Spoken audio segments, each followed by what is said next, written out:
ನಮಸ್ಕಾರ ಪ್ರೇಕ್ಷಕರೇ. ನೂಪುರ ಭ್ರಮರಿ ತನ್ನ 20ನೇ ವರ್ಷದ ಉತ್ಸವವನ್ನು ಆಚರಿಸ್ಕೊಳ್ತಾ ಇದೆ. ಈ ಸಂಭ್ರಮದಲ್ಲಿ ನಾವು ಆಯೋಜಿಸಿಕೊಂಡು ಬರ್ತಾ ಇರುವಂತಹ ಶಾಸ್ತ್ರ ಮತ್ತು ಪ್ರಯೋಗ ವಿಚಾರಗಳ ಸರಣಿಯೇ ಭರತಾಂತರಂಗ. ಅದರಲ್ಲೂ ಕೂಡ 2ನೇ ಭಾಗದ ಸಂವಾದ ಕಾರ್ಯಕ್ರಮಕ್ಕೆ ನಿಮಗೆ ಆತ್ಮೀಯ ಸ್ವಾಗತ. ನಾನು ನಿಮ್ಮ ಡಾಕ್ಟರ್ ಮನೋರಮಾ BN, ನೂಪುರ ಭ್ರಮರಿ IK ಸೆಂಟರ್ನ ಪ್ರಾಚಾರ್ಯೆ, ನಿರ್ದೇಶಕಿ. ಈವರೆಗೆ ಭರತಾಂತರಂಗದಲ್ಲಿ ಹಲವು ವಿಚಾರಗಳ ಮನೋಮಂಥನ ಉಜಿರೆ ಅಶೋಕ ಭಟ್ರು ಅವರೊಂದಿಗಿನ ಸಂವಾದವನ್ನು ಕಳೆದ ಬಾರಿ ಕೇಳಿದ್ದೀರಿ. ಈ ಸಲ ಅದರ ಮುಂದುವರೆದ ಭಾಗ. ಅದಕ್ಕಿಂತ ಮೊದಲು ಅಶೋಕ ಭಟ್ರ ಬಗ್ಗೆ ಮತ್ತಷ್ಟು ತಿಳಿದುಕೊಳ್ಳೋಣವಾ? ಶ್ರೀ ವೀರೇಂದ್ರ ಹೆಗ್ಗಡೆಯವರ ಪಟ್ಟಾಭಿಷೇಕದ ಸುವರ್ಣ ವರ್ಷ ಪ್ರಯುಕ್ತ ಅನಾವರಣಗೊಂಡಂತಹ ಯಕ್ಷ ಸುವರ್ಣ ಗ್ರಂಥದ ಸಂಪಾದಕರಾಗಿ ಅಶೋಕ ಭಟ್ರು ಕೆಲಸ ಮಾಡಿದ್ದಾರೆ. ಹೀಗೆ ಅನೇಕ ಗ್ರಂಥಗಳಲ್ಲಿ ಇವರ ಸಂಪಾದಕತ್ವವನ್ನು ಕಾಣಬಹುದು. ಯಕ್ಷಗಾನದ ಕುರಿತು ಅನೇಕ ಪತ್ರಿಕೆಗಳಲ್ಲಿ ಇವರ ಲೇಖನಗಳು ಪ್ರಕಟವಾಗಿದೆ. ಉಜಿರೆ ಧರ್ಮಸ್ಥಳ ಮಂಜುನಾಥೇಶ್ವರ ಕಾಲೇಜಿನಲ್ಲಿ ನಮ್ಮ ಯಕ್ಷಕೂಟದ ತಂಡವನ್ನು ಕೂಡ ಎಷ್ಟೋ ವರ್ಷಗಳ ಕಾಲ ನಿರ್ದೇಶಕರಾಗಿ ಸಲಹಿದ್ದಾರೆ. ಹೀಗೆ ಅನೇಕ ಸಂಖ್ಯೆಯ ಕಾರ್ಯಕ್ರಮಗಳ ಆಯೋಜನೆ ವಿಸ್ತಾರಗಳಲ್ಲಿ ತೊಡಗಿಸಿಕೊಂಡಿರುವಂಥವರು ಅಶೋಕ್ ಭಟ್ರು. ಅನೇಕ ಕಲಾವಿದರ ವಿಶೇಷ ಕಾರ್ಯಕ್ರಮಗಳನ್ನು ಸಂಘಟಿಸಿ ಪ್ರಶಸ್ತಿ, ಗೌರವ, ಸನ್ಮಾನಗಳನ್ನು ಕೂಡ ನೀಡಿದ್ದಾರೆ. ನಮ್ಮ ನೂಪುರ ಭ್ರಮರಿಯಲ್ಲಿಯೂ ಕೂಡ ಅಂಕಣಕಾರರಾಗಿ ಯಕ್ಷಗಾನ ಚಟುವಟಿಕೆಗಳ ಮಾರ್ಗದರ್ಶಕರಾಗಿ ಒತ್ತಾಸೆಯಾಗಿದ್ದಾರೆ. ಇಷ್ಟೇ ಅಲ್ಲ, ಸಾಮಾಜಿಕವಾದಂತಹ ಅನೇಕ ಚಟುವಟಿಕೆಗಳಲ್ಲೂ ಕೂಡ ಅವರಿದ್ದಾರೆ.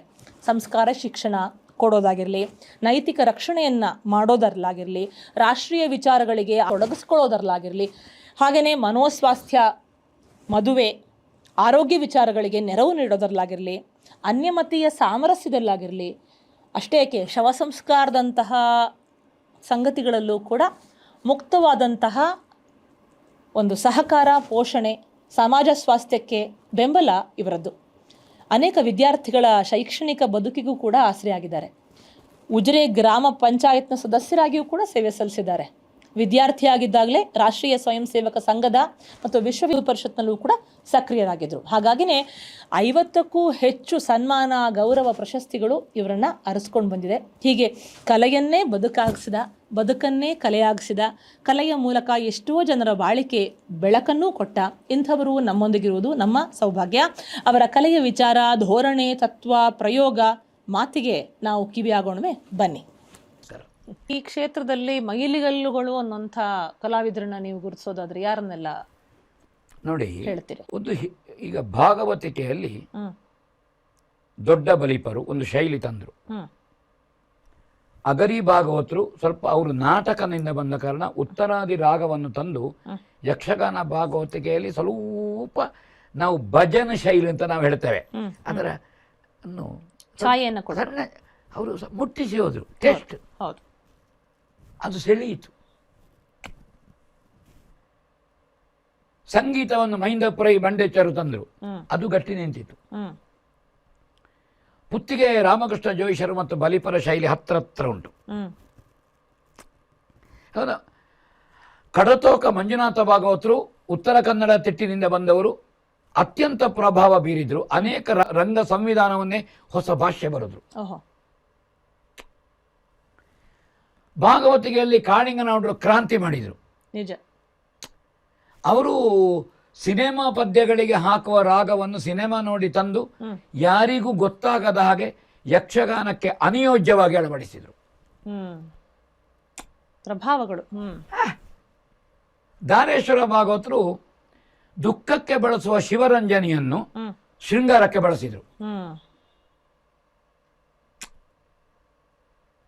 ಒಂದು ಸಿನಿಮಾದ ಪದ್ಯ ಪ್ರಚೋದನೆ ಕೊಟ್ಟಿತ್ತು. ಈಗಂತೂ ಸಿನಿಮಾದ ಪ್ರಚೋದನೆ ಬಹಳ ಅಲ್ಲ, ಪ್ರಚೋದನೆ ಅದರಲ್ಲೇ ಇಲ್ಲ, ಅದರಲ್ಲೇ ಪ್ರಚೋದನೆ ಇಲ್ಲ. ಇದು ಭಾಗವತಿಕೆಯಲ್ಲಿ.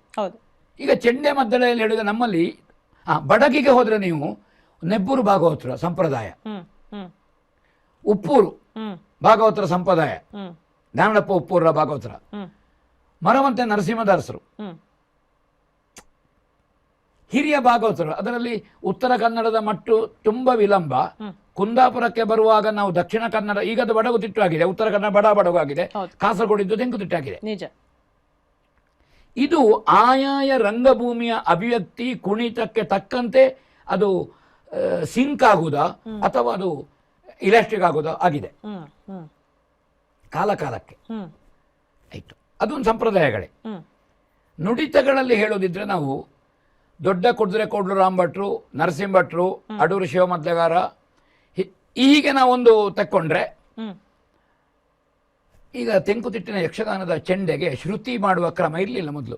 ಒಟ್ಟು ಎಲ್ಲ ಏರಿಸುವುದು ಬಡಿಯುವುದು. ದೊಡ್ಡ ಕುದುರೆ ಕೋಡ್ಲು ರಾಮ್ ಭಟ್ರು ಅದನ್ನು ಶ್ರುತಿ ಮಾಡುವ ಭಾಗವತನ ಕಂಠಕ್ಕೆ ಅನಿಯೋಜ್ಯ ಮೊದಲು ಸೋರೆ ಬುರುಡ ಇತ್ತು, ಮತ್ತೆ ಹಾರ್ಮೋನಿ ಪೆಟ್ಟಿಗೆ ಬಂತು, ಈಗ ಬಿಡಿ ಎಲೆಕ್ಟ್ರಾನಿಕ್ ಬಂತು. ಅದನ್ನು ತಂದದವರು ಶ್ರುತಿ ಮಾಡುವುದನ್ನು. ಪರಿಷ್ಕಾರಗಳು ಸಂಪ್ರದಾಯ ಮಾರ್ಯಾರ ಪರಂಪರೆ. ಅದು ನಾವು ದೇವರ ಜಾತ್ರೆಗೆ ಹೊಡೆಯುವ ಚೆಂಡೆಯನ್ನು ಬಡಿದು ಅಂತ ನಾವು ಇಟ್ಟುಕೊಳ್ಳುದಾ, ಅಲ್ಲ ಈ ಸಂಸ್ಕಾರವನ್ನು ಒಪ್ಪುದಾ? ಈ ಪರಿಷ್ಕಾರವನ್ನು ನಾವು ಒಪ್ಪುವುದಿದ್ರೆ ನಾವು ಯಾಕೆ ಉಳಿದ ಪರಿಷ್ಕಾರವನ್ನು ತಿರಸ್ಕರಿಸಲಿಕ್ಕೆ ಯಾಕೆ ನಾವು ನಮಗೆ ಇಲ್ಲದೆ ಇರುವ ಮಡಿಯುವಂತೆ ಯಾಕೆ ಬರುವುದು? ಆಮಾಗ ಉದಾಹರಣೆ ಬಲಿಪ ಭಾಗವತರು ಅವರು ಹೇಳುವ ಸುರುಟಿ ಏಕತಾಳ ಪದ್ಯ ಅಥವಾ ನವರೋಜು ಹತ್ರ ಉಂಟು. ಕೋಮಲಾಂಗಿ ಕೇಳೆ ಸುರುಟಿ, ಕೇಳು ಧರ್ಮಜ ಮಾತಾ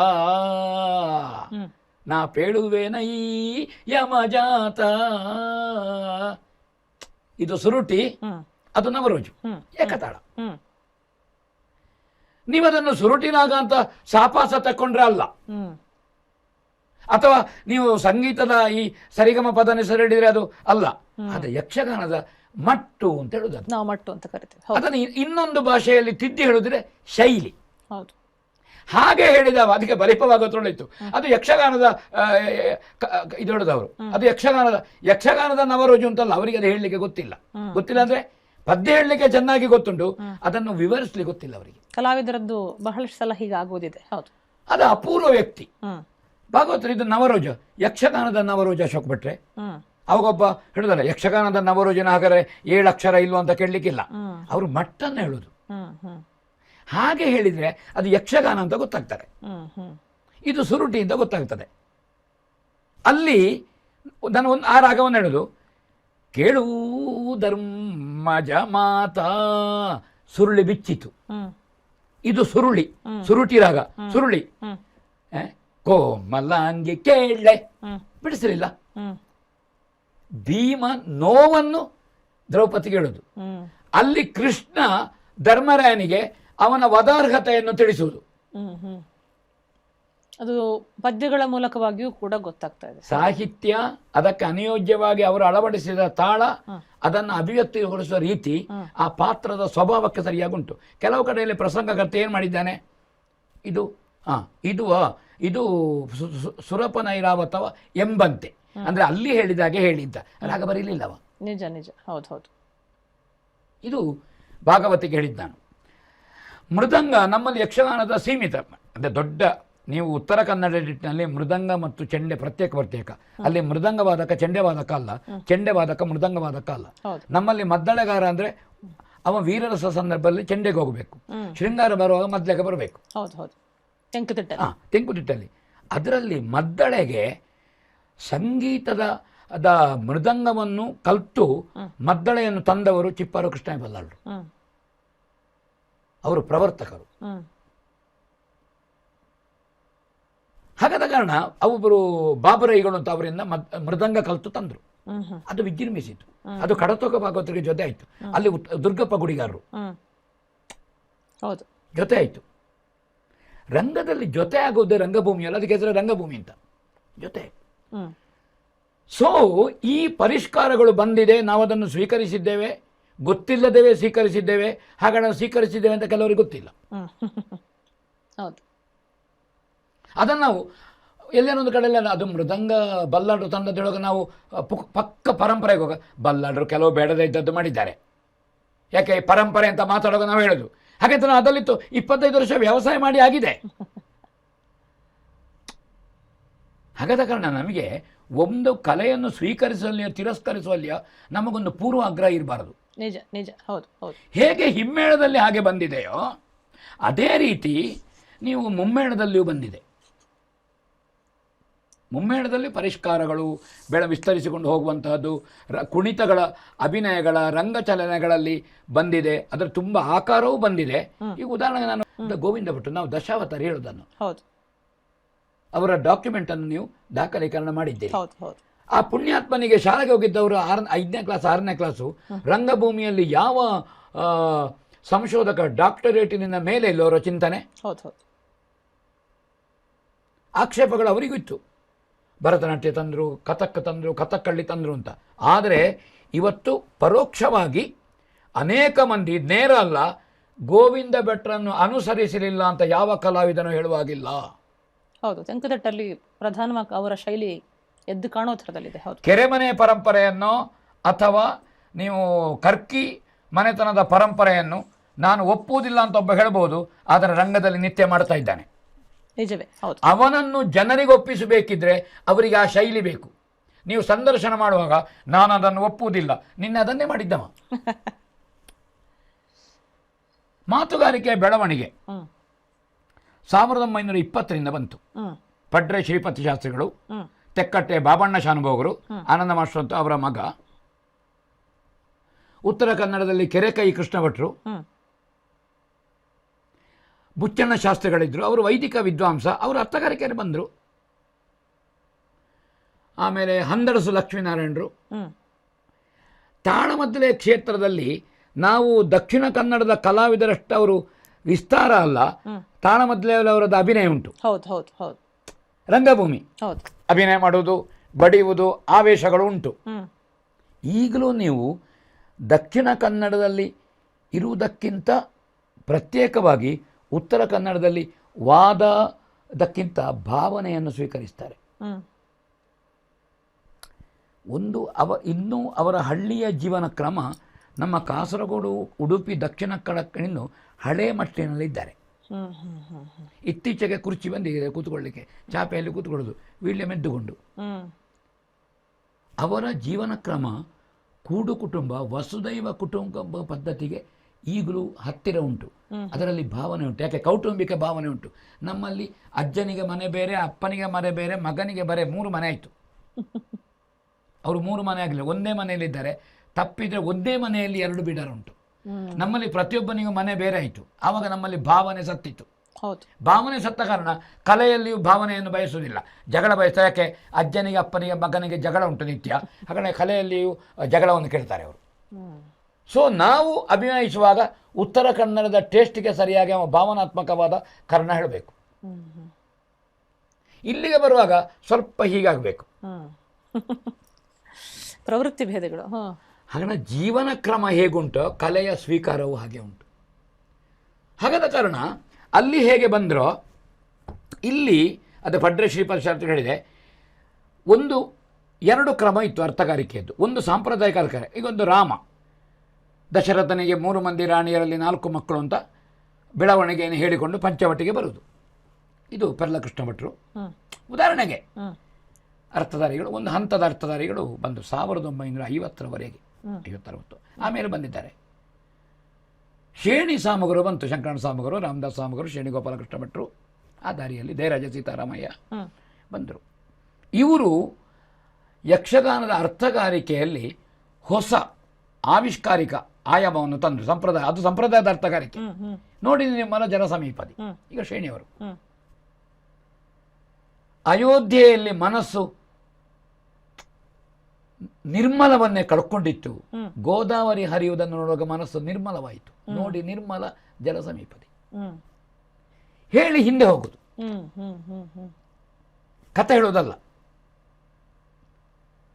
ಅರಮನೆಯಲ್ಲಿ ನಿಲ್ಲುವುದೋ, ನಾನು ಭರತ ಬರ್ತಾನೆ ಅಂತ ಕಾದು ಕೂತಾಗ ಆಕ್ಷೇಪ ಬಂದರೆ ಹೊರಟೆ. ಆಮೇಲೆ ಭರತ ಚಿತ್ರಕೂಟಕ್ಕೆ ಬಂದ, ರಾಜ್ಯವನ್ನು ಕಾಲಬುಡದಲ್ಲಿಟ್ಟ. ಹಾಗಾದರೆ ಭರತನ ತಾಯಿಗೆ ಮನಸ್ಸಿನಲ್ಲಿ ಬಂದದ್ದನ್ನು ಭರತನ ಚೋದನೆಯಿಂದ ಅಲ್ಲ, ಒಬ್ಬಳು ತಾಯಿಯಾಗಿ ಬಂತು. ತನ್ನ ಮಗ ಅಧಿಕಾರಕ್ಕೆ ಹೋಗಬೇಕು ಅಂತ ಅವರು ಹೈಲೈಟ್ಸ್ ಅನ್ನು ಹೇಳುದು, ಕಥೆಯಲ್ಲಿ ಸೇರಿಸಿಕೊಂಡು ವಸಿಷ್ಠರನ್ನು ಒಪ್ಪಿಸಲಿಕ್ಕೆ ಕಷ್ಟ ಆಯಿತು. ಆದರೆ ಜಾಬಾಲಿಗಳನ್ನು ಆಕ್ಷೇಪಿಸಲಿಕ್ಕೆ ಕಷ್ಟ ಆಗಲಿಲ್ಲ.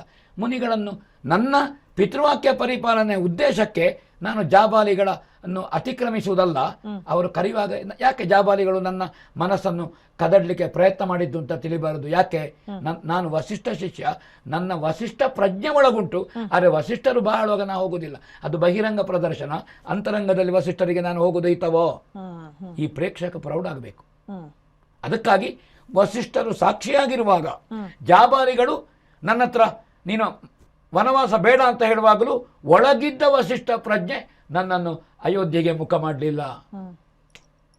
ಇದು ಶೇಣಿ ಜನರ ಮನಸ್ಸಿನಲ್ಲಿ ಕೂತಿತ್ತು.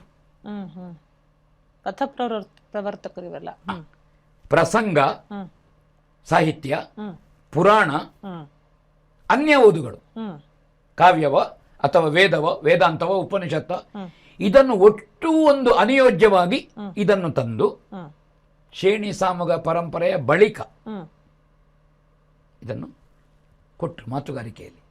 ಸೊ ಮಾತುಗಾರಿಕೆ ಈ ದೃಷ್ಟಿಯಲ್ಲಿ ಬೆಳವಣಿಗೆ ಆಯಿತು. ಅಗತ್ಯ ಬಿದ್ದಾಗ ಈಗ ಉದಾಹರಣೆಗೆ ರಾವಣನಂತಹ ಪಾತ್ರ, ಕೌರವನಂತಹ ಪಾತ್ರ ವರ್ತಮಾನದ ರಾಜಕೀಯವನ್ನು ಶ್ಲೇಷೆಯಾಗಿ ತಂದರು. ಹೌದು, ಈಗ ಇತ್ತೀಚೆಗಂತೂ ತುಂಬಾ ಚೆನ್ನಾಗಿ ಕಾಣಿಸ್ತೇವೆ. ಹೌದು, ಕೌರವ ಮಾಡಿ ಹೇಳ್ತಿದ್ರು ಯುದ್ಧ ಘೋಷಣೆ ಆಗಿದೆ 1975ರಲ್ಲಿ, ನಾಳೆ ತುರ್ತು ಪರಿಸ್ಥಿತಿ ತಂದ್ರು ಆಕ್ಷೇಪ ಮಾಡ್ಲಿಕ್ಕಿಲ್ಲ. ಸಂವಾದ, ಈ ಹೊತ್ತಿನ ವರ್ತಮಾನಕ್ಕೆ ಸಂವಾದ. ಹೌದು, ವಸ್ತ್ರಾಪಾರ ಪ್ರಕರಣದಲ್ಲಿ ವಿಕರ್ಣ ವಿರೋಧಿಸ್ತಾನೆ, ಸ್ವಪಕ್ಷೇನೆ ವಿರೋಧ ಮಾಡಿದ್ರೆ ಒಳಗೆ ಹಾಕೇನು. ಹೌದು ಹೌದು ಹೌದು ಹೌದು. ಆದರೆ ಅದನ್ನೇ ಹೇಳುವುದು ಅರ್ಥಗಾರಿಕೆ ಅಲ್ಲ. ನಿಜ. ಈ ಮಾತುಗಾರಿಕೆ ಬೆಳವಣಿಗೆ ಆಯಿತು. ಇನ್ನೊಂದು ರಾಮದಾಸ್ ಸ್ವಾಮಿಗಳು ಭಾವುಕತೆ, ಪ್ರಪತ್ತಿ, ಹಳೆಗನ್ನಡವನ್ನು ಬಳಸಿ ಕಾವ್ಯಾತ್ಮಕವಾಗಿ ತಂದದಲ್ಲಿ ಗೋವಿಂದ ಭಟ್ಟರನ್ನು ಉಲ್ಲೇಖಿಸಬೇಕು. ಕಾವ್ಯಾತ್ಮಕವಾಗಿ ಗೋವಿಂದ ಭಟ್ರು. ಅನಿಷ್ಟಕ್ಕೆ ಅಂಗಾರಕನಾದೆ ಕೌರವ, ಅಂಗಾರಕ ಮಂಗಳವಾರ. ಪುರಾಣ ಪ್ರಜ್ಞೆ ಅಗಾಧವಾಗಬೇಕಾಗತ್ತೆ. ಹೌದು, ಇದನ್ನು ವಿಸ್ತರಿಸಿದ್ರು. ಹಾಗೆ ಅನೇಕ ಕಲಾವಿದರು ನೃತ್ಯದಲ್ಲಿ, ಸ್ತ್ರೀ ಪಾತ್ರದಲ್ಲಿ, ಉದಾಹರಣೆಗೆ ಈಗ ನಮ್ಮ ಮೊನ್ನೆ ಪಾತಾಳದವರು ನಿರ್ಗಮಿಸಿದರು. ಅವರು ಬೇಲೂರು ಹಳೆಬೀಡಿಗೆ ಹೋಗಿ ಅಲ್ಲಿಯ ಶಿಲಾಬಾಲಿಕೆಯನ್ನು ನೋಡಿ ಅದರ ಹತ್ರ ನಿಂತು ತಾನು ಅಭಿನಯ ಮಾಡಿ ಅದನ್ನು ಅಳವಡಿಸಿಕೊಂಡು ವೇಷಭೂಷಣದಲ್ಲಿ, ಅಭಿನಯದಲ್ಲಿ, ಅವರ ಮುಖದ ಬಣ್ಣಗಾರಿಕೆಯಲ್ಲಿ ಶೃಂಗಾರ ಆದರೆ ಸ್ವಲ್ಪ ಹಸಿರು ಹೆಚ್ಚು, ಎಳೆ ಪ್ರಾಯದಕ್ಕೆ ಕೆಂಪು ಹೆಚ್ಚು, ಇಂಗ್ಳಿಕ ಹೆಚ್ಚು, ಮುದಿ ಆದರೆ ಅರಸಿನ ಹೆಚ್ಚು, ಅದನ್ನು ಮಾಡಿ 2 ಗಂಟೆ ಮೊದಲು ಕನ್ನಡಿ ಹಿಡಿದು ನೋಡಿ ಪುರುಷ ವೇಷದ ಆಭರಣಗಳಿಗೆ ಈ ಭುಜ ಪದಕ, ಕಿರೀಟಕ್ಕೆ ಸಮದಂಡಿಯಾದಂತಹ ಆಭರಣಗಳನ್ನು ತಂದು 24 ಮೊಳದ ಸೀರೆಯಲ್ಲಿ ಕಚ್ಚೆ ಹಾಕಿ, ಮರಾಠಿ ಹೆಣ್ಮಕ್ಳು ಹಾಕಿದಾಗೆ ನಮ್ಮ ದಕ್ಷಿಣದಲ್ಲದು ಡಿಲೀಟ್ ಆಗಿದೆ, ಹಳೆ ಹೆಣ್ಣು ಅದನ್ನು ತಂದು ಬೆನ್ನು ತುಂಬುವ ರವಿಕೆ, ಹೌದು, ಅದನ್ನು ತಂದರು. ಸೀರೆ ಗೆಜ್ಜೆ ಕಾಣಬೇಕು, ರಂಗಭೂಮಿ ಹೆಜ್ಜೆ ಕಾಣಬೇಡುವ, ಇದನ್ನು ಪಾತಾಳದವರು ತಂದರು. ಈಗ ರಂಗಭೂಮಿಯನ್ನು ಗುಡಿಸುವ ಕೆಲಸವೇ ಇಲ್ಲ, ಕಲಾವಿದರ ಸೀರೆಯಲ್ಲಿ ಗುಡಿಸ್ತಾ ಇದ್ದಾರೆ. ವಾಸ್ತವ, ಇದು ಆಕ್ಷೇಪ ಅಲ್ಲ. ಕುಮಾರವ್ಯಾಸ ಕಾವ್ಯ, ಹರಿಶ್ಚಂದ್ರ ಕಾವ್ಯ, ತೊರವೆಯನ್ನು ಓದಿ ಕೊಳ್ಳಿ ರಾಮಚಂದ್ರರು ಕಾವ್ಯಾತ್ಮಕವಾಗಿ ತಂದರು. ಭೀಮ ಕುರುಕುಲ ಕುಸುಮ ಮಾರ್ಗಣ, ಭೀಮ ವೈರಿ ಧವಾನಲ, ಆ ದ್ರೌಪದಿ, ಭೀಮನನ್ನು ಪ್ರಚೋದಿಸುವ ದ್ರೌಪದಿ ಕಾವ್ಯಾತ್ಮಕವಾಗಿ. ಆಗ ಭೀಮ ವನಿತೆಯ ಕಠೋರ ನುಡಿ. ಅಂದರೆ ಜೊತೆಗಿನ ಪಾತ್ರವನ್ನು ಪ್ರಚೋದಿಸಬೇಕೋ, ಚೋದಿಸಬೇಕೋ, ಶೃಂಗಾರವೋ, ರೌದ್ರವೋ, ವೀರವೋ, ಇದನ್ನು ಚೋದಿಸುವಲ್ಲಿ ತಂದ್ರವು. ಯಾಕೆ? ಓದುವಿಕೆ ಬಂತದ್ದು. ಅವರು ಉದಾಹರಣೆಗೆ ರೋಹಿತಾಶ್ವವನ್ನು ಇಟ್ಟುಕೊಂಡು ಪದ್ಯದಲ್ಲ ಲಲನೆ ಮೂಗಿನೊಳು ಸುರ ಪದ್ಯ ತಂದರು. ಎದೆಗಳಲ್ಲಾಟವಂ. ಈ ಭಾವಗಳ ಚೋದನೆ ಕಾವ್ಯಗಳು ಮಾಡಿದಾಗ ಕಲಾವಿದನಿಗೆ ಕಾವ್ಯದ ಅಧ್ಯಯನ ಬೇಕು. ಆ ಥರದೊಂದು ಅಕಾಡೆಮಿಕ್ ಚಿಂತನೆಯೂ ಬೇಕು. ಹೌದು, ಅದನ್ನು ತುಂಬಿಸಿಕೊಟ್ಟಾಗ ನಿಮಗೆ 10 ವಾಕ್ಯದಲ್ಲಿ ಹೇಳುವಂತಹದ್ದು ಒಂದು ಮಾತಿನಲ್ಲಿ ಅರ್ಥ ಆಗುವುದಿಲ್ವ? ಹೌದು. ಅಂದರೆ ಒಂದು ಪಾತ್ರ ರಂಗದಲ್ಲಿ ನಿರ್ವಹಿಸುವಾಗ ಅದು ಪ್ರತಿ ಪಾತ್ರವೇ ಇರ್ಬೋದು, ವಿರೋಧ ಪಾತ್ರ ಇರ್ಬೋದು, ಸಹ ಪಾತ್ರ ಇರ್ಬೋದು, ಇದಕ್ಕೆ ಪೂರಕವಾಗಿ ಸ್ಪಂದಿಸಬೇಕು. ಹೌದು. ತನ್ನ ಪದ್ಯ ಬರುವಾಗ, ಪದ ಬರುವಾಗ ಮಾತ್ರ ತಾನು ಹೊರಡುವುದಲ್ಲ. ಹೌದು. ಅಭಿನಯಗಳ ನೀವು ಮಡಿವಂತಿಕೆ ಹೇಗೆ ಅಂತೇಳಿದರೆ, ವಿಶ್ವಾಮಿತ್ರ ಮೇನಕೆಯಲ್ಲಿ ಖಂಡನಾಕೆಯ ದುಂಡು ಕುಚಗಳ ಅದನ್ನು ಎಷ್ಟು ಅಭಿನಯಿಸಬೇಕು, ಎಷ್ಟು ತೋರಿಸಬೇಕು ಅಭಿನಯ. ನಾನು ಆಗ ಹೇಳಿದಾಗೆ ಎದುರು ಪ್ರೇಕ್ಷಕರಿದ್ದಾರೆ ರಂಗಭೂಮಿ. ಹೌದು. ಮಹಾಬಲ ಹೆಗ್ಡೆಯವರು ಆ ವಿಶ್ವಾಮಿತ್ರ, ಅಡಿ ಮುಡಿ ನಿನ್ನ ನಡೆಯಲ್ಲಿ ಮಾಂದ್ಯ, ಕಟಿಯಲ್ಲಿ ಕಾರ್ಶ, ಎದೆಯಲ್ಲಿ ಕಾಠಿಣ್ಯ, ಮುಂಗುಳದಲ್ಲಿ ಕೌಟಿಲ್ಯ, ಕಣ್ಣಂಚಿನಲ್ಲಿ ಚಾಂಚಲ್ಯ, ಅಡಿಯಿಂದ ಮುಡಿವರೆಗೆ ಚಂದ ಇದ್ದಿ, ಇರಬೇಕಾದಲ್ಲಿ ಹಾಗೆ. ಇದಕ್ಕಿಂತ ಹೇಳಲಿಕ್ಕೆ ನನ್ನ ಋಷಿ ಪ್ರಜ್ಞೆ ಒಪ್ಪುವುದಿಲ್ಲ. ಔಚಿತ್ಯ ಏನು ಅವರ ಪ್ರಜ್ಞೆ ಏನು? ಹೌದು. ಅದು ಹೇಳಲಿಕ್ಕಿದ್ದದ್ದಲ್ಲ, ಅನುಭವಿಸೋದಕ್ಕಿದ್ದದ್ದು. ಮೇನಕ ಒಳಗೆ ಬಾ,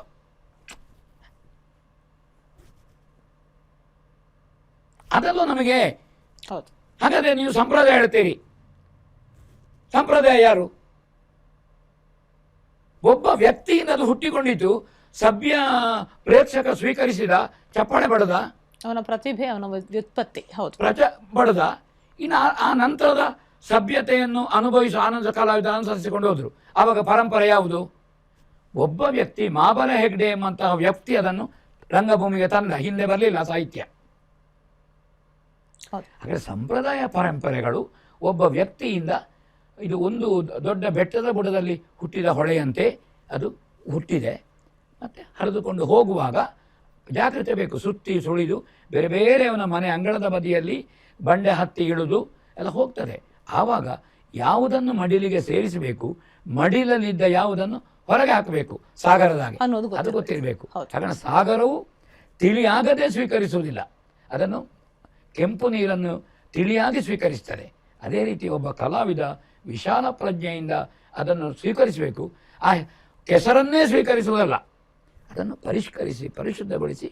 ಕಲಾವಿದನ ಮನೋಧರ್ಮ ವಿಸ್ತಾರವಾದಾಗ ಅದು ಪರಿಶುದ್ಧವಾಗಿ ಉಪ್ಪಿಗಿಂತ ರುಚಿ ಇಲ್ಲ, ಸಾಗರದ ನೀರಿಗಿಂತ ರುಚಿ ಇಲ್ಲ ಅಲ್ವಾ? ಹಾಗೆ ಸ್ವೀಕರಿಸಬೇಕದ್ದು ಮುಖ್ಯ. ತಿರಸ್ಕರಣೀಯ ಯಾವುದೂ ಅಲ್ಲ ಕಲೆಯಲ್ಲಿ. ಕಲಾತ್ಮಕವಾಗಿ ಕೊಡೋದು, ಮರದ ಕೊರಡು, ಮರದ ತುಂಡನ್ನೇ ಕಟ್ಟಿಕೊಳ್ಳುವುದಲ್ಲ, ಅದಕ್ಕೆ ಆಕಾರ ಕೊಟ್ಟು ಕಟ್ಟಿಕೊಡೋದು ಅಲ್ವಾ? ಕೆಲವುದಕ್ಕೆ ಮೂಲತಃ ಪಾವಿತ್ರ್ಯತೆ ಉಂಟು. ತೆಂಗಿನಕಾಯಿ, ಅದಕ್ಕೆ ಆಕಾರ ಕೊಡಲಿಕ್ಕಿಲ್ಲ, ತೆಂಗಿನಕಾಯಿ ಸ್ವಸ್ತಿಕಕ್ಕೆ ಇಡೋದು, ಅದರಲ್ಲಿ ಮೂಲತಃ ಉಂಟು. ಹೌದಾ? ಗಂಧದ ಮರ ಸಿಪ್ಪೆ ತೆಗಿಲಿಕ್ಕಿಲ್ಲ, ಸಿಪ್ಪೆಯು ಪರಿಮಳ ಅರಿಯುವುದು. ಅವಾಗ ಮೂಲ ದ್ರವ್ಯವನ್ನು ಹಾಗೆ ಬಳಸೋದು. ತುಳಸಿ ಅದನ್ನು ಆಕಾರ ಕೊಡ, ಅದು ಎಲ್ಲ ಅದರ ದಂಟು ಎಲೆ ಎಲ್ಲ ಪರಿಮಳವೇ, ದೇವರಿಗೆ ಹಾಕುವುದೇ. ಸಹಜವಾಗಿರುವಂತಹ ಅದರ ಮೂಲ ದ್ರವ್ಯದಲ್ಲಿರುವಂತಹ ಸಂಸ್ಕಾರದಿಂದ ಬಳಸುವ ಕ್ರಮ ಬೇರೆ. ಹೂವಿನ ಮಕರಂದವನ್ನೇ ಸೇರಿಸಿ ಜೇನು ಅಂತ ಬಳಸೋದಲ್ಲ, ಅದು ಜೇನು ಕೊಂಡೋಗಿ ಮಕರನ್ನ ಅದನ್ನು ಜೇನು ಮಾಡಿದ ಮೇಲೆ ಬಳಸೋದು. ಕಬ್ಬಿನ ರಸವೇ ಬೆಲ್ಲ ಅಲ್ಲ, ಗುಡಾನ್ ಅಂತ. ಕಬ್ಬಿನ ರಸದಲ್ಲಿ ಅಕ್ಕಿ ಬೇಯಿಸಿದ್ರೆ ಗುಡಾನ್ ಆಗುದಿಲ್ಲ, ಅದನ್ನು ಬೆಲ್ಲ ಮಾಡಿದ ಮೇಲೆ ಗುಡಾನ್ ಆಗಬೇಕು. ಹಾಗೆಂತ ಇದು ಅಷ್ಟದ್ರವ್ಯಕ್ಕೆ ಕಬ್ಬನ್ನೇ, ಆಗ ಕಬ್ಬಿನಿಂದ ಬೆಲ್ಲ ಆದದ್ದಲ್ವೋ, ಹಾಗೆ ಕಬ್ಬಿನ ರಸ ಅಲ್ಲ, ಅದು ಅಷ್ಟದ್ರವ್ಯಕ್ಕೆ ಕಬ್ಬಿನ ಗಂಟು ತುಂಡಾಗಬೇಕು. ಬಹಳ ಉಪಮೆಗಳನ್ನ ಚೆನ್ನಾಗಿ ಕೊಟ್ಟಿದ್ದೀರಾ. ಮೂಲದ್ರವ್ಯವನ್ನು ಕೊಡುವಾಗ, ಅದನ್ನು ಸಂಸ್ಕರಿಸಿ ಕೊಡುವಾಗ ಹೇಗೆ? ಇದುವೇ ದೇವರ ಬಲಿಗೆ ಚೆಂಡೆ ಬಡಿಯುವಾಗ ಎಲ್ಲ ಕಟ್ಟ ಕಾಯಿಸೋದು. ಯಕ್ಷಗಾನಕ್ಕೆ ಚೆಂಡೆ ಬಡಿಯುವಾಗ ಅದಕ್ಕೆ ಶ್ರುತಿ, ವಾದನ ಒಂದೇ. ವಾದನದ ನುಡಿಸುವ ಕ್ರಮ ವಿಧಾನಗಳು ಬೇರೆ. ದೇವಸ್ಥಾನಕ್ಕೆ ಚೆಂಡೆ ಬಡಿತಾನೆ, ಯಕ್ಷಗಾನಕ್ಕಾಗಲಿಕ್ಕಿಲ್ಲ, ಇಲ್ಲ, ಇಲ್ಲಿ ತಾಳ ಉಂಟು. ನೀರು ತೆಳ್ಳುವ ಮಾಡುವಾಗ ಅಕ್ಕಿ ಎಷ್ಟು, ಉದ್ದಿನ ದೋಸೆ ಮಾಡುವಾಗ ಅಕ್ಕಿ ಮಾತ್ರ ಅಲ್ಲ, ಅದಕ್ಕೆ ಉದ್ದು ಮತ್ತು ಬೆತ್ತೆ ಸೇರ್ತದೆ, ಆವಾಗ ಎಷ್ಟು ಹದ ನೋಡ್ಕೊಳ್ಬೇಕು. ರಂಗಭೂಮಿಯಲ್ಲಿಯೂ ಜೀವನದಲ್ಲಿ ನಮ್ಮ ರಸಪಾಕ, ನಮ್ಮ ಸಂಸ್ಕಾರ, ಬದುಕು, ವೇಷಭೂಷಣ ಹೇಗುಂಟ, ಕಲೆಯಲ್ಲಿಯೂ ಅದುವೇ ಇರುವುದು. ಆದರೆ ಕಲೆಯಾಗಿರಬೇಕು. ಮದುವೆ ಮನೆಗೆ ಹೋಗುವಾಗ ನೀವು ಸೀರೆ ಉಡುವ ಕ್ರಮ ಬೇರೆ, ಅದೇ ನೀವು ದಮಯಂತಿ ಮಾಡುವಾಗ ಸೀರೆ ಉಡುವ ಕ್ರಮ ಬೇರೆ. ದಮಯಂತಿಯು ಮದುವೆಗೆ, ದಮಯಂತಿ ಸ್ವಯಂವರ ಅಲ್ವೋ, ಅವಳು ಮದುವೆಗೆ ಹೋಗುದು, ಹಾಗಣ ಹಾಗೆ ಅಲ್ಲ. ಅದು ನಾಟಕದ ಮದುವೆ. ಅದಕ್ಕೆ ನಾಟಕದಲ್ಲಿ ಮದುವೆ ಆಗಬಾರದು, ಮದುವೆಯಲ್ಲಿ ನಾಟಕ ಆಗಬಾರದು. ಇದು ಸಂಸಾರ ಮಾಡಲಿಕ್ಕೆ, ಅದು ಬಣ್ಣ ತೆಗಿಲಿಕ್ಕೆ, ಅದು ಪ್ರದರ್ಶನ, ಇದು ದರ್ಶನ. ಅದು ಪ್ರದರ್ಶನದ ಮದುವೆ, ಇದು ಜೀವನ ದರ್ಶನದ ಮದುವೆ. ಇದು ಗೊತ್ತಿರಬೇಕಾದ್ದು ಮುಖ್ಯ. ಆಗ ಕೇಳಿದ ಪ್ರಶ್ನೆಗೆ ಬರ್ತೇನೆ. ಸಿನಿಮಾ ನಟರು, ಇವರ ಮುಖ್ಯಮಂತ್ರಿ ಚಂದೂರ ಮನೆಯಲ್ಲಿ ಆಯಿತು ತಳಮದ್ಲೆ. ಸುಂದರ ಕೃಷ್ಣ ಅರಸು ಇವರೆಲ್ಲ ಇದ್ರು, ಬೆರಗಾದರು ಯಕ್ಷಗಾನದ ಕನ್ನಡದಿಂದ.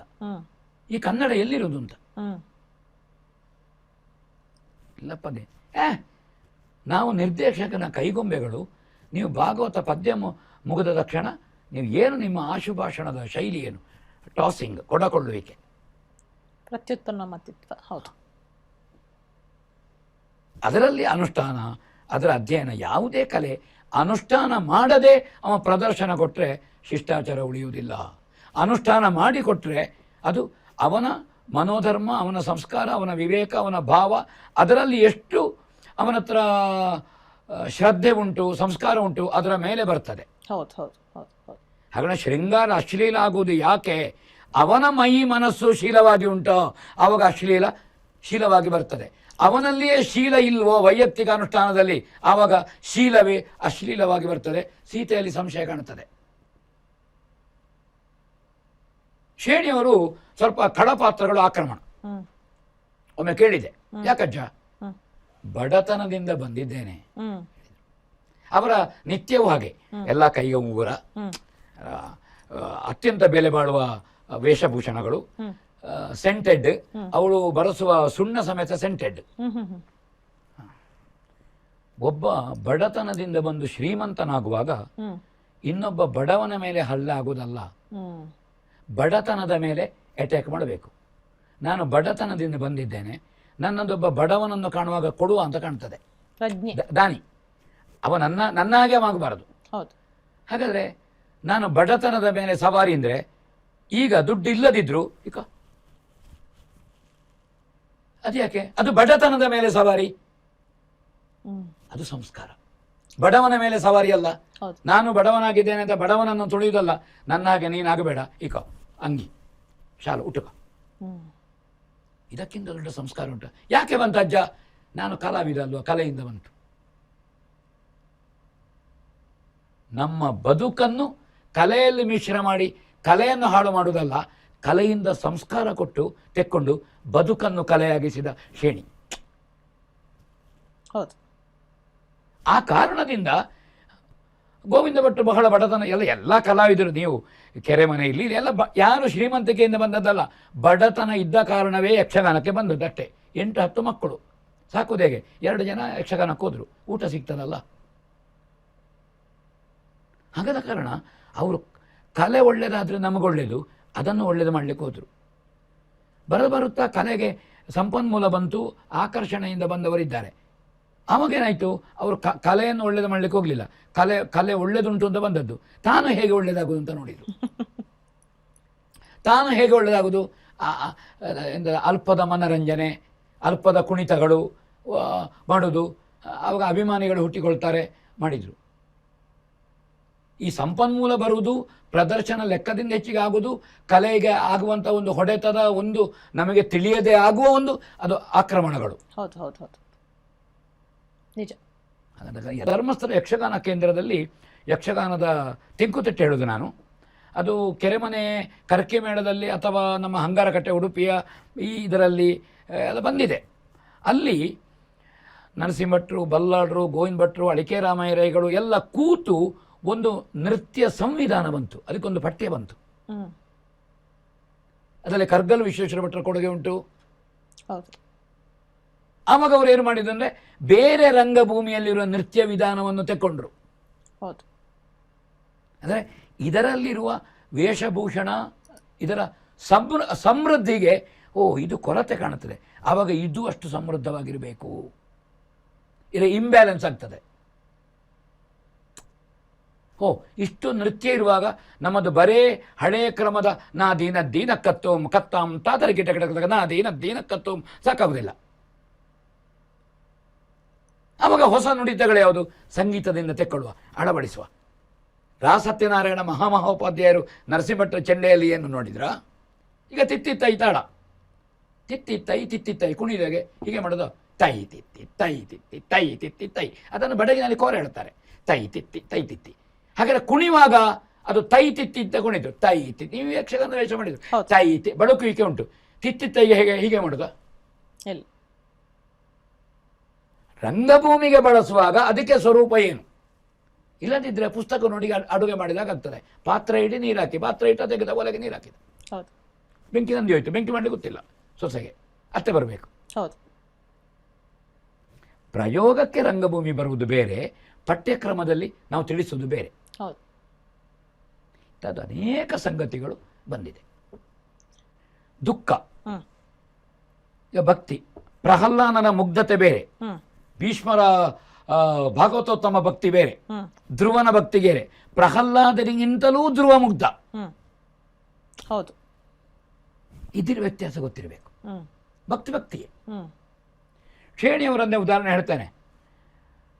ಅವರ ದುಃಖ, ಇಂದ್ರಜಿತ್ ಸತ್ತು ಮಂಡೋದರಿ ಅಂತಃಪುರಕ್ಕೆ ಬರುವುದು, ಶಿವನೇ ಶಂಕರನೇ. ತಾನು ದುಃಖವನ್ನು ಯಾರಲ್ಲಿ ಹೇಳಲಿ ಅಂತ. ಎಲ್ಲ ಭಾಗವತರುಗಳು ಸಾಮಾನ್ಯವಾಗಿ ದುಃಖಕ್ಕೆ ಸಾವೇರಿಯ, ಶಿವರಂಜನಿಯ. ಅವರು ಭಾಗವತರು ಶಿವರಂಜನಿಯನ್ನು ಬಳಸ್ತಿದ್ರು. ಶ್ರೇಣಿಯವರಿಗೆ ಕೋಪ ಅಂತು. ರಾವಣನ ದುಃಖ ಅಂತಲೂ ನನ್ನ ಒಟ್ಟಿಗೆ ಇಷ್ಟು ವರ್ಷ ಇದ್ದವರಿಗೆ ಅರ್ಥ ಆಗಲಿಲ್ಲ ಅಲ್ಲ ಹೇಳಿದ್ರು. ಅದವರ ಸ್ವಭಾವ. ಪದ್ಯಾಣ ಗಣಪತಿ ಭಟ್ರು ಸಮರ್ಥ ಭಾಗವತರು, ವಿಷಯ ಬೇರೆ. ಇದು ಅವರ ಅನುಭವವನ್ನು ಹೇಳಿದವರು, ಗಣಪತಿ ಭಟ್ರು ಹೇಳಿದ್ದು. ಮತ್ತೊಂದು ಕಳೆದ ಕೂಡಲೇ ಭಾಗವತರನ್ನು ಕರೆದು ಸಲಿಗೆಯಿಂದ, ನೋಡು ಗಣಪತಿ ಭಟ್ರೆ, ಇದು ರಾವಣನ ದುಃಖ, ಅಸಹಾಯಕತೆ ಅಲ್ಲ. ಮಗ ಸಾಯುವಾಗ ಕಣ್ಣೀರು ಹಾಕಬೇಡುವ. ಅಸಹಾಯಕ ಆದರೆ ಮತ್ತೆ ಯುದ್ಧ ನಿಲ್ಲಿಸಬೇಕಾವ, ಮತ್ತೆ ಯುದ್ಧ ಕೊಡುತ್ತಾನೆ ಅವ. ಹಾಗಾದರೆ ತಾಮಸ ದುಃಖ, ರಾಜಸ ದುಃಖ, ಸಾತ್ವಿಕ ದುಃಖ ಉಂಟು ಅಂತ. ಈ ರಸಭಾವಗಳಲ್ಲಿ ಉಂಟು. ದುಃಖ ಅಂದರೆ ಎಲ್ಲ ಹೇಗೆ ಹೋಗುವುದಲ್ಲ. ಮತ್ತಿನ ಸರ ಅವರು ಅದೇ ಪ್ರಸಂಗದಲ್ಲಿ ಆನಂದ ಭೈರವಿಯಲ್ಲಿ ಎತ್ತುಗಡೆ ಮಾಡಿದರು ಜಾಣಿಯವರು. ಅದನ್ನು ಅವರು ಹರನೇ, ಶಂಕರನೇ, ಪಾರ್ವತಿವರನೇ ಅಂತ 3 ಸ್ಥಾಯಿಯಲ್ಲಿ ಮೇಗಿಂದ ತೆಗೆಯುವುದವರು. ಯಾವಾಗಲೂ ನನ್ನ ಹತ್ರ ಬರುವ ಮಂಡೋದರಿಯೂ ಇಲ್ಲ, ನನ್ನ ದುಃಖ ಹಚ್ಚಿಕೊಳ್ಳಿಕ್ಕೆ ಮಕ್ಕಳು ಇಲ್ಲ, ನನ್ನ ದುಃಖವನ್ನು ಕೇಳುವವರು ಕೆಳಗೂ ಇಲ್ಲ, ಕತ್ತೆತ್ತಿದ್ರೆ ಮಧ್ಯವೇ ಇಲ್ಲ. ನನ್ನ ದುಃಖವನ್ನು ಕೇಳಬೇಕಾದ್ಯಾರು?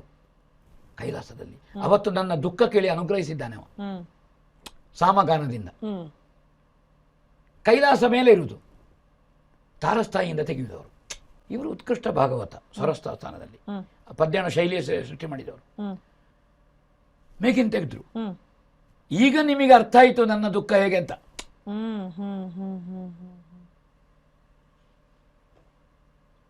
ಇದು ಎಲ್ಲ ಅಭಿವ್ಯಕ್ತಿಯಲ್ಲಿ ಡಾಕ್ಟರ್ ಮನೋರಮ ಅವರೇ ರಂಗಭೂಮಿಗೆ ಸಂಬಂಧಪಟ್ಟ ಪರದೆ ಹಿಡಿಯುವುದರಿಂದ ತೊಡಗಿ,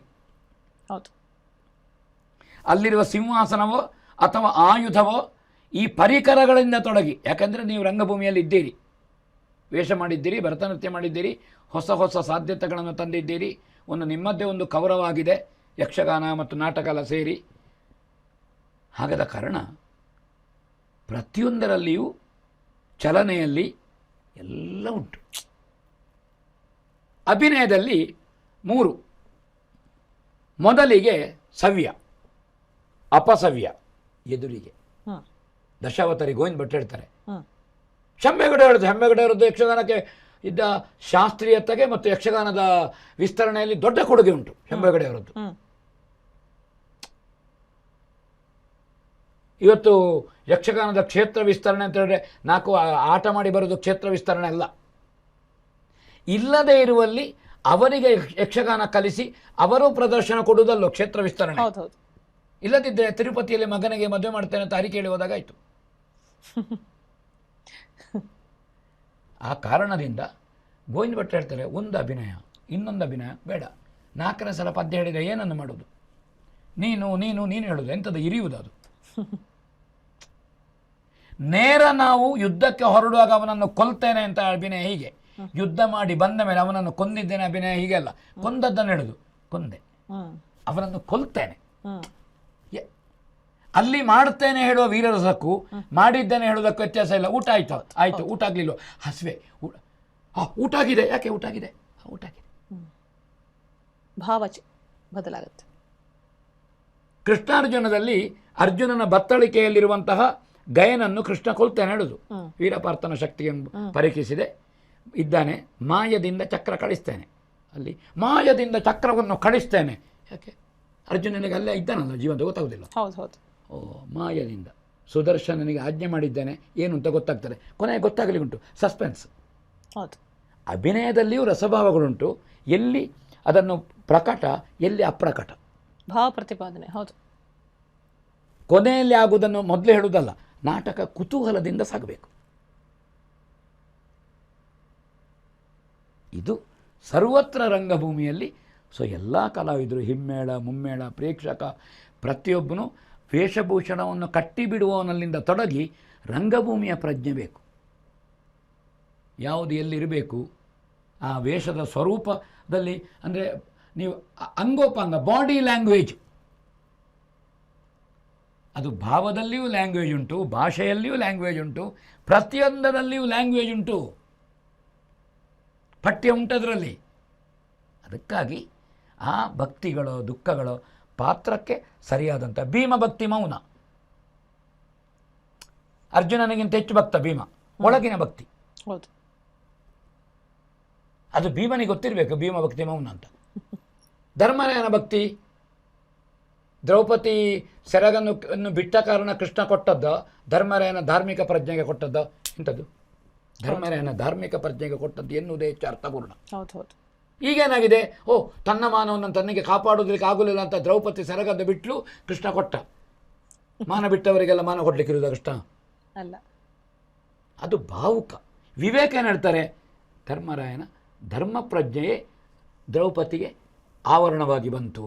ಇದು ಹೆಚ್ಚು ಚಂದ ಅಲ್ವೋ?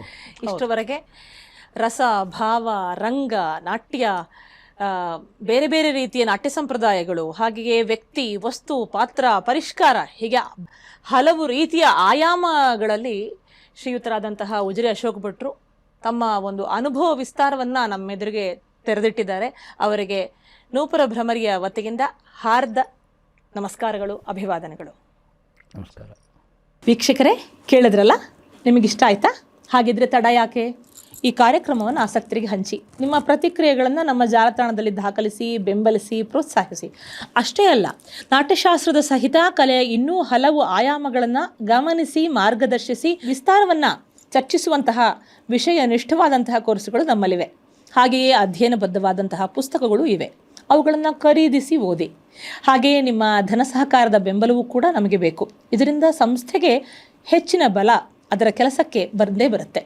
ಹಾಗಾಗಿ ನಿಮ್ಮ ಧನ ಸಹಕಾರಕ್ಕೆ, ಪ್ರಾಯೋಜಕತ್ವಕ್ಕೆ ನಾನು ಪ್ರಾರ್ಥಿಸ್ತಾ ಇದ್ದೇನೆ. ಹೆಚ್ಚಿನ ವಿವರಗಳಿಗೆ www.nopurabhramari.com ಸಹಿತ ಸಾಮಾಜಿಕ ಜಾಲತಾಣದಲ್ಲಿರುವ ನಮ್ಮ ಗುಂಪು ಪುಟ ಖಾತೆಗಳನ್ನು ಗಮನಿಸಬಹುದು. ನಿಮ್ಮ ಪ್ರೀತಿಪೂರ್ವಕ ಹಾರೈಕೆ ನಮ್ಮೊಂದಿಗೆ ಸದಾ ಇರುತ್ತದೆ ಅನ್ನುವಂತಹ ಅಪೇಕ್ಷೆ, ಆಶಯ ನಮ್ಮದು. ಸಂಚಿಕೆಯನ್ನು ಮುಕ್ತಾಯ ಮಾಡೋಣವೇ? ನಮಸ್ಕಾರ.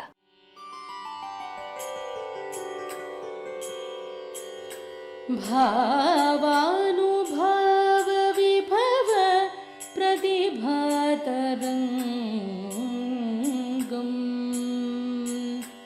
ಸಂಚಾರಿ ಭಾವವನನ ಪ್ರತಿರೋಧ